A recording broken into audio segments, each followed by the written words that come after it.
All right, what's up and what's going on, y'all? This is Poker with Alex, and here's a recap from yesterday.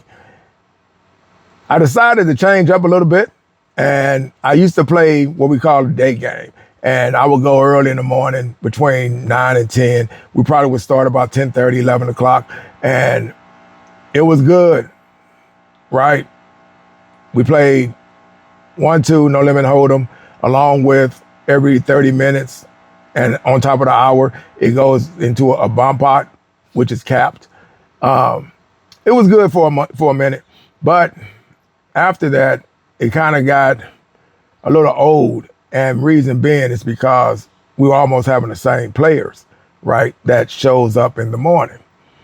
When that happens, everybody gets to know your game, and it's kind of hard if you are a player that make wise decisions, and players pick up on that they pay attention. And believe me, players do pay attention when they look and see what you win with, and they realize and say, oh, he only plays when he knows he can seal the deal. You know what I'm saying? Meaning my hands are strong. When that happens, you think you're gonna make money, but you actually lose money because a lot of players will not give you action. They're not trying to be rude or anything. They just know that if you make a move, 9 times out of 10, if they don't have a better hand than what they think you have, they're gonna fold and you're gonna lose money. And then you're gonna get frustrated, and then you're gonna try to mix it up a little bit. And guess what? That's gonna cause a situation, right? Where you will start losing money. So I decided that I was going to take a break from the day games and I was going to start playing in the evening time. After 6 o'clock, like I said, it is gloves are off and we do bomb pots and there's no cap, right? It's limited, but there's still no cap. You can get all your money in if that pot is at the level that you can call what the pot is, right? And go over it. Yesterday, got on the table about 6 o'clock. My favorite seat is seat 3. Sat in my seat yesterday, thought I got lucky. I sat in that seat for close to 4 hours before I started getting any headway. And it wasn't even because I was still in that seat. I actually got up and I moved to seat 7. And when I moved to seat 7, it just seemed like I started getting cards. I was getting ace king, ace queen. When we did the bomb pots, I was getting the best hands to play, right? So I made my money. I bought in for 3. And because I was sitting in seat 3, like I said, I was getting playable hands. But once that board came out, I was missing left and right. So I decided, I put another 100 in, add on. And when I moved, I said, I'm gonna move me over to seat 7. So it moved me over to seat 7. And it just seems like, just like that, the light switch, somebody hit it, and then all of a sudden, I started getting my money, right? And when I walked out the door, I was $200 up. Now, it took me roughly 6 hours because when I left out of there, I got there at 6, got on the table like 5:55, and when I left out of there, it was about 12:30. I'm saying that to mean this. If you playing this game, you have got to have patience. You have got to have patience if you're going to play low stack, 1-2, Nolimit Holdem. And even if you're playing PLO, you better have patience, because the one thing you don't want to do is have to rebuy, right? Meaning you lost all your money, and now you have to go either to the ATM or you might have it on you, and then you reach back in your pocket and then say, give me another 3. Now you lost that 3, and now you got to recoup the losses. A lot of times when you know you're running bad, the best option a lot of times is to get up and just say, there's always tomorrow, I'll be back. Take the loss, take the L. But let's just say you had a bad hand, and that is what cost your chips, right? The bad hand is what cost it. Not meaning you had a bad hand. It just means that your hand did not hold up. You could have had aces versus kings. Somebody came in with their kings. You come in with your aces. You get it all in. Because a lot of times that is what happens. Everybody bets hard when they got aces and kings and they get it all in. And the king hits the flop set over your pair. So reaching back in your pocket or going to the ATM for that is not a bad deal. That just means, hey, you're not playing bad. You just had bad luck in that situation. But when you lose your chip sometime, and let's just say it's constantly over and over that is happening, and you're not making bad moves, you're just not able to land, right? You can't stick it. Your hands are not holding up. Everybody's looking at you and they can tell by seeing you and saying, hey, damn, you having a bad run. If you playing bad, they will not say anything. They'll talk about you when you leave. They'll say, man, what the hell was wrong with him tonight?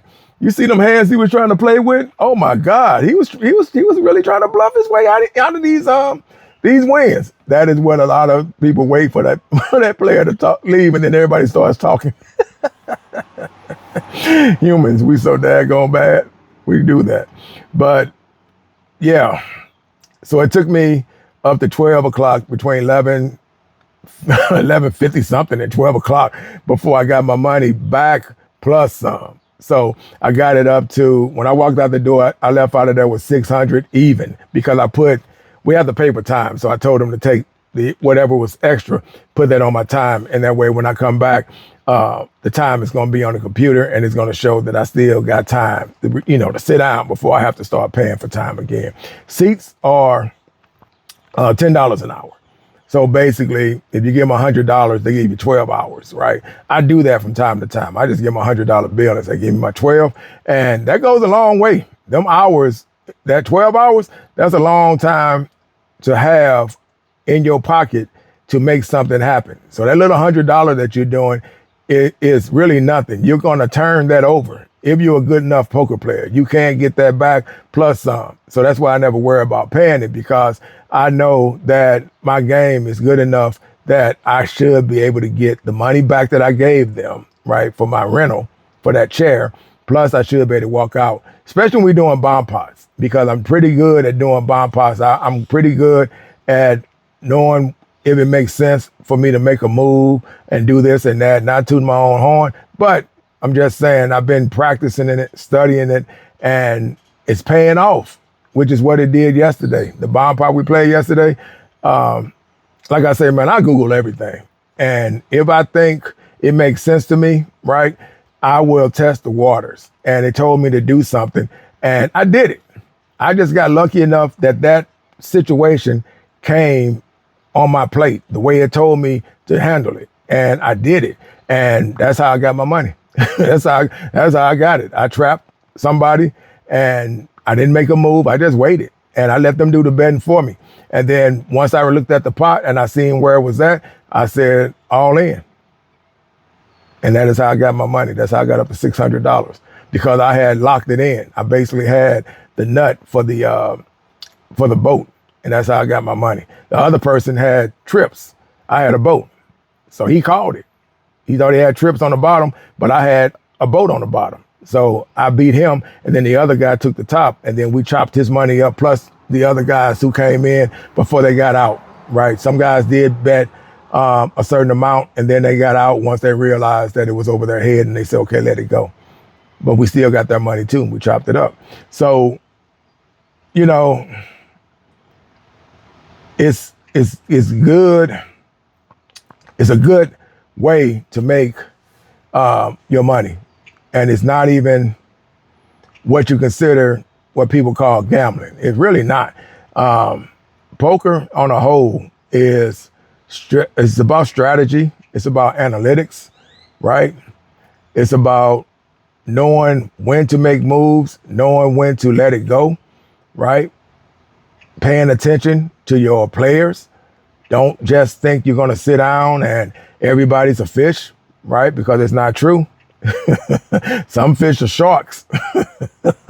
and they will bite your head off if you get in them waters with them.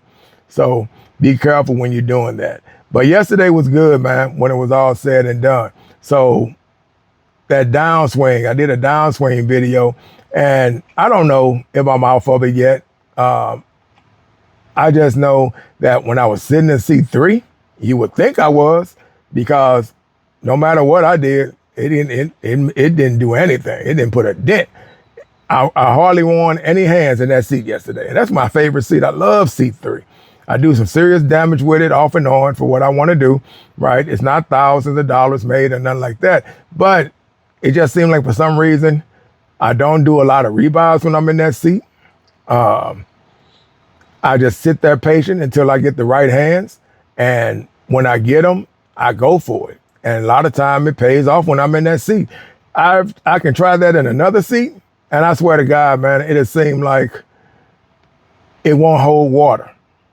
And I've seen players sitting in these certain seats, and they could be in the lead, and all of a sudden a player catches up with them, and they do nothing. So that's why I always like to sit in certain seats when I'm playing poker.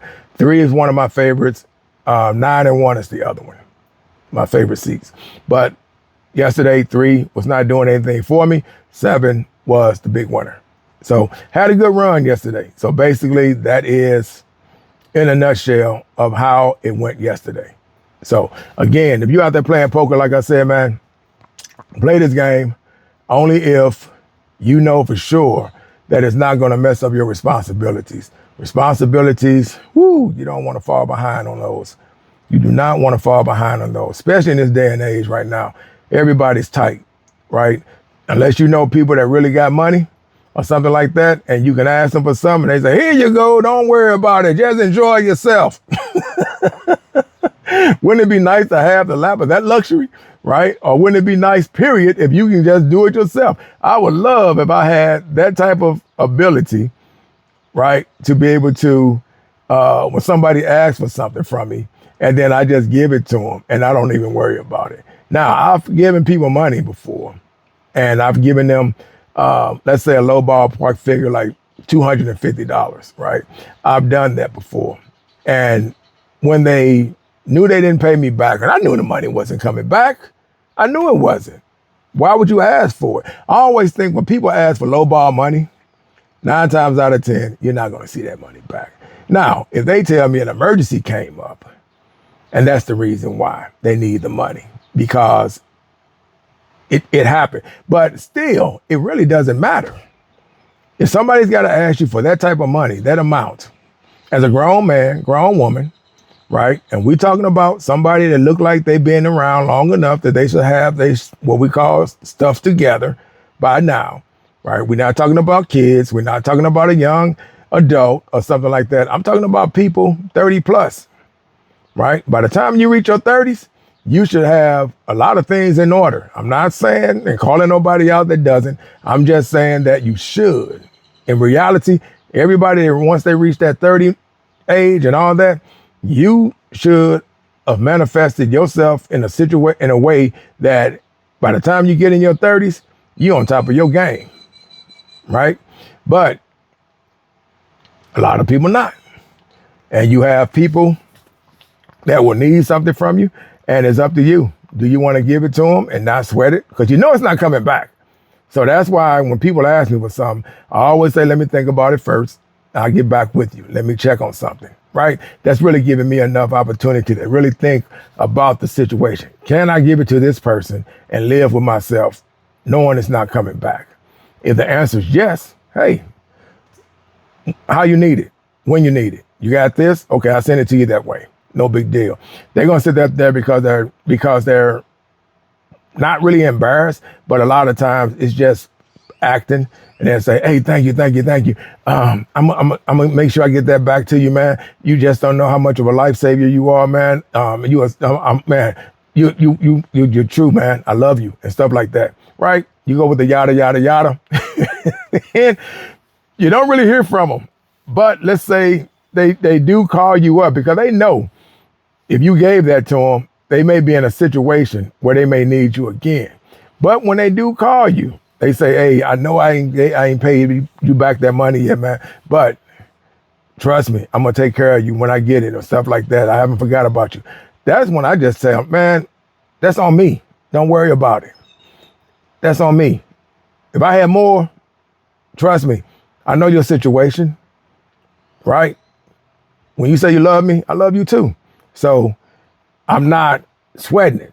Hold on to that, right? And if you get it and you got it, you know you can give it back to me and it's not gonna hurt you, then yeah, make it happen. But I know you need it. And if you needed more, hey, I would have hooked you right up with no problem. So there you go. That's the blessing I'm giving you. And that's when they're going to say, I damn sure don't have it. And you're never going to see it anyway. So it is what it is, man. When it comes to relatives, that is when blood takes care of blood. That's why I don't ever worry about that. But when it comes to friends, you don't want to break friendship over money, right? If a person is a friend, you got to know your friend. If you know your friend and you know what he or she is really about, they're not bad people. They don't do drugs or nothing. They don't have the experience to get them over that hump, right? When it comes to income. And they're not a bad person. They can come to your house. You don't have to worry about them trying to rob you or nothing like that. They're good people. They'll be the ones that when you say you need something, they will actually be there. They may not be there economic wise, but if you went into a situation, where they at? Where are they at? Who was it? These are your true beings. These are your true blood. But again, that is just some off the wall topic, just as I'm thinking. But at the same time, when it came to poker yesterday, man, I had to be patient and it paid off in the end. Cause my quota, right? If you see my other videos, I always talk about my quota. And basically, it's always 100 and up. Depending on how I'm running, I at least try to say, I want to walk out of here with at least 100 if I got to, right? Because that adds up, especially if you play it a lot. Each day you go play, that money's adding up. So that is what I try to do. But it turned out to be a $200 earn, so it took time. It was all about being patient, and that is what this topic was mainly about, just being patient. With that said, I'm out. Y'all be cool. Peace.